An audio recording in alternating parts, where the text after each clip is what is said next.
Hello! నమస్తే అండి. ఈరోజు ఈ వీడియోలో రథసప్తమి గురించి తెలుసుకుందాము. డేటు, సమయం గురించి తెలుసుకుందాము. లేట్ చేయకుండా వీడియోలోకైతే వెళ్ళిపోదాం. దానికి ముందుగా మన ఛానల్‌ని కొత్తగా చూసేవారైతే మమతా నేచర్ హోమ్స్ ఛానల్‌ని సబ్స్క్రైబ్ చేసుకొని పక్కనే ఉన్న గంట సింబల్‌ని క్లిక్ చేయండి. పక్కన గంట సింబల్ క్లిక్ చేస్తే నేను ఏ వీడియో అప్లోడ్ చేయగానే దాని నోటిఫికేషన్ ద్వారా మీరు ఆ వీడియో అనేది చూసేయొచ్చనమాట. ఇంకా లేట్ చేయకుండా వీడియోలోకైతే వెళ్ళిపోదాం. మనకు రసప్తమి తేదీ శుక్రవారము ఫిబ్రవరి 16వ తారీఖండి 2024న జరుపుకుంటారు. రసప్తమి పండుగ సూర్యునికి అంకితమండి. ఇది సూర్యుని జన్మదినంగా కూడా పరిగణించబడతారు. ఆ రోజున భక్తులు సూర్య భగవానుని అనుగ్రహం కోసం అనేక ఆచారాలను నిర్వహిస్తారు. ఈ పండుగ మనకి మాఘమాసంలోని శుక్లపక్షంలోని సప్తమి తిథి నాడు వస్తుందండి. దీన్ని రథసప్తమి లేదా మాఘసప్తమి అని పిలుస్తూ ఉంటారండి. ఈ రథసప్తమి తేదీ, సమయం గురించి తెలుసుకుందాం. రథసప్తమి తేదీ శుక్రవారము ఫిబ్రవరి 16, 2024 అండి.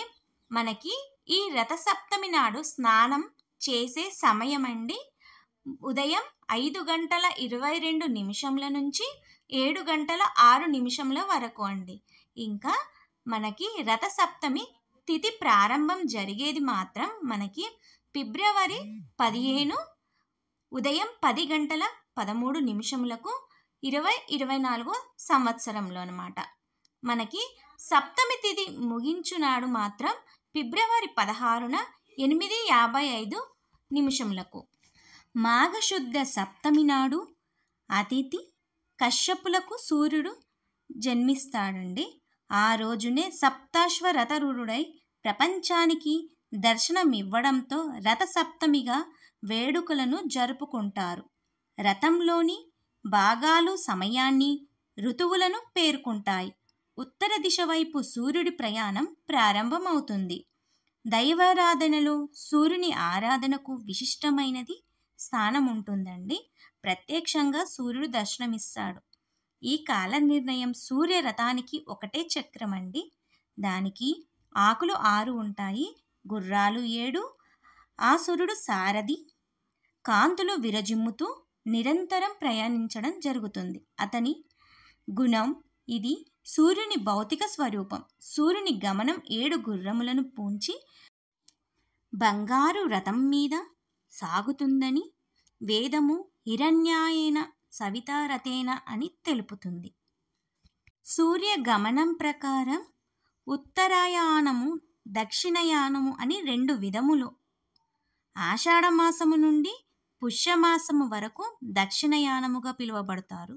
సూర్యరథం